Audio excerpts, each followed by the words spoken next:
On va commencer un petit peu par le principal, ta chanson donc, Sur la tête de ma mère, parce que ça c'est une chanson, en fait on se réveille du jour au lendemain, on l'entend partout, on met les chaînes pour regarder la télé, on te voit de partout.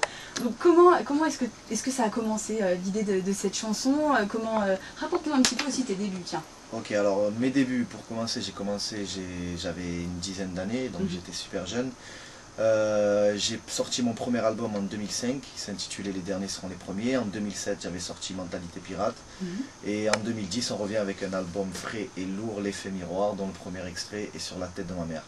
Et pour en revenir à Sur la tête de ma mère, il est né de manière super naturelle et super spontanée. J'étais dans une table de poker, je voyais mes potos, ils étaient en train de jurer sur la tête de leur mère qu'ils avaient tel ou tel jeu, alors qu'ils étaient en plein bluff. Il y a une gimmick qui m'est venue et le lendemain, je suis rentré en studio, j'ai fait le morceau.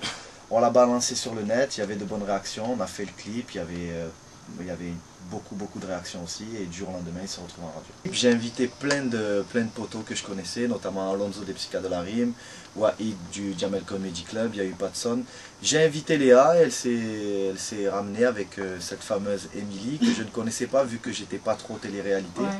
Et elle s'est retrouvée derrière la caméra et tout, elle a joué le jeu avec Léa et voilà quoi. Justement, donc, tu parlais aussi de ton album L'effet miroir.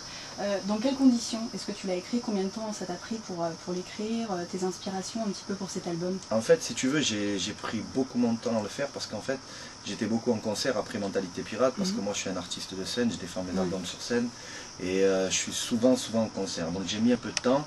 Après, il me fallait aussi de la fraîcheur au niveau musical parce que j'aime pas arriver avec des choses que j'avais déjà faites auparavant. Donc j'ai rencontré des producteurs comme Enzo Vega, il y avait Skalpovic aussi qui a posé, il y a Core. Et tous ces gens-là m'ont amené une vibe différente aussi, j'avais une petite ligne directrice aussi. Il faut savoir aussi que je fais les choses à l'instinct total, donc je ne savais pas aussi où j'allais vraiment.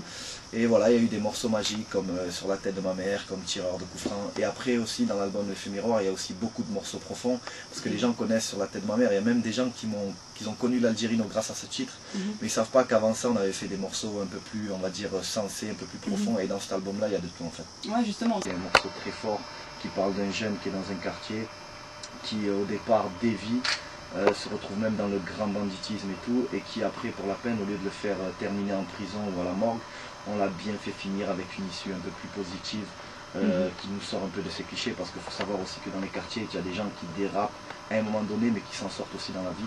Il n'y a pas que des échecs, loin de là. Donc voilà, il y a un témoignage aussi d'un voyou repenti, il y a une intro et une outro. Donc voilà, c'est deux morceaux forts avec deux gros concepts que j'aime beaucoup. Quel est ton meilleur souvenir et ton pire cauchemar? Le truc qui t'est arrivé, le micro qui marche pas, ou je sais pas, sur scène?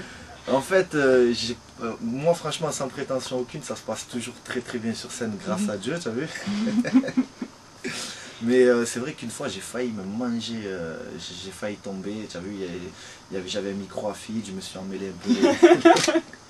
Et j'ai failli tomber et après bon, le public était mort de rire et après bon, ça on a rattrapé le truc. C'était pas un cauchemar, c'est de perdre au petit paquet une grosse somme juste avant de monter sur scène. Donc j'ai retardé pour me refaire. Voilà, c'est des petits délires comme ça. Et justement quand on parle à tes fans, l'expression qui revient souvent c'est il est super simple, il est comme nous. Ouais. Qu'est-ce que ça te fait? Mais franchement, moi ça me fait plaisir parce que c'est vrai que dans le rap et même dans la musique en général, il y a beaucoup de personnes qui ne sont pas naturelles et qui sont des acteurs en fait, et même surtout dans le rap aussi, tu vois, qui se prennent pour des gens qui ne sont pas en fait. Et moi je fais de la musique, moi quand tu écoutes l'Algérino, tu peux écouter Samir de tous les jours avec tous ses délires marrants, ses délires festifs. Et après c'est vrai que aussi je suis un mec qui gamberge beaucoup, que j'aime bien me retrouver seul aussi, donc tu pourras retrouver aussi de la profondeur, des textes sensés et des textes touchants. Voilà. Est-ce qu'il y a des concerts de prévus là en ce moment pour toi? Je suis toute l'année en concert, là j'ai pas une journée de libre, je suis pratiquement 2 jours sur 3 en concert jusqu'au mois de juillet, j'ai 45 dates. D'accord, et tu t'écris un petit peu là en ce moment? Je suis en studio actuellement avec Scalp.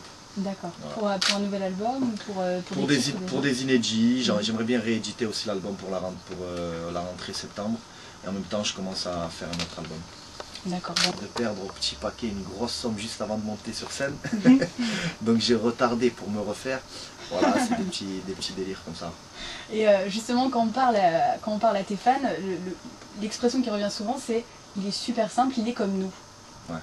Qu'est-ce que ça te fait? Ben franchement, moi, ça me fait plaisir parce que moi, c'est vrai que dans le rap et même dans la musique en général, il y a beaucoup de personnes qui ne sont pas naturelles et qui sont des acteurs en fait, et même surtout dans le rap aussi, tu vois, qui se prennent pour des gens qui ne sont pas en fait.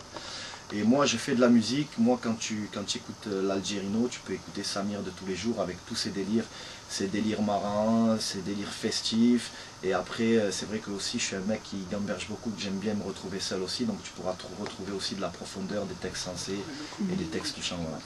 Est-ce qu'il y a des concerts de prévus là en ce moment pour toi? Je suis toute l'année en concert, là j'ai pas une journée de libre, je suis pratiquement 2 jours sur 3 en concert jusqu'au mois de juillet, j'ai 45 dates. D'accord, et tu t'écris un petit peu là en ce moment Je suis en studio actuellement avec Scalp.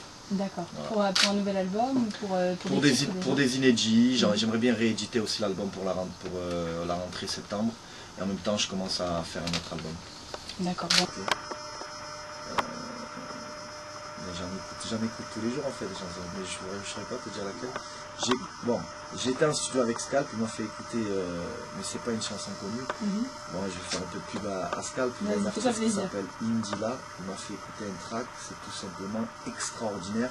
Je ne vais pas parler du concept parce qu'on ne sait jamais, tu as vu, il y a des gens qui peuvent appliquer le truc, mais voilà, terrible. D'accord. Le dernier film que tu as vu? Le dernier film que j'ai vu, c'est L'Immortel, je crois. Tu l'as aimé? Bof. Disons que je connais bien la vie de Jacques Lemat, et c'était pas trop fidèle, je trouvais en plus l'acteur, j'ai pas trop aimé, il n'y a que Jean Reno que j'ai kiffé. D'accord. Le dernier album que tu as acheté? L'Effet Miroir, sérieusement. T'en as acheté? Est-ce que, parce que moi je connais des artistes qui souvent vont à la FNAC et qui achètent leur propre album une dizaine de fois, en fait, j'achète 10 copies. Non, moi je l'achète une seule fois et c'est super correct. J'en ai acheté 2-3 pour en offrir à mon neveu et nièce. Mais ouais, c'est le dernier album que j'ai acheté, c'est mon album. Ok, et ta dernière folie? Ma dernière folie. C'est des questions bizarres. C'est dur, hein. Je sais que c'est dur. Je sais pas, je me rappelle pas. Je suis pas trop. Qu'est-ce que il y a des folies que je peux pas dire comme ça. Peut-être la dernière fois que tu as perdu au poker, mais je sais pas. Ah oui, la dernière fois que j'ai perdu au poker, ça remonte un peu. Parce que moi je suis un mec qui gagne quand même. Je suis un winner. Dernière folie, j'ai perdu 5300 €.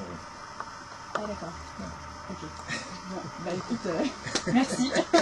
Bon, et comme tu le sais, il y a quelqu'un qui est ici dans les studios de Boom Radio pour chanter avec toi. Ouais. On va l'accueillir si tu veux bien. Allez, vas-y.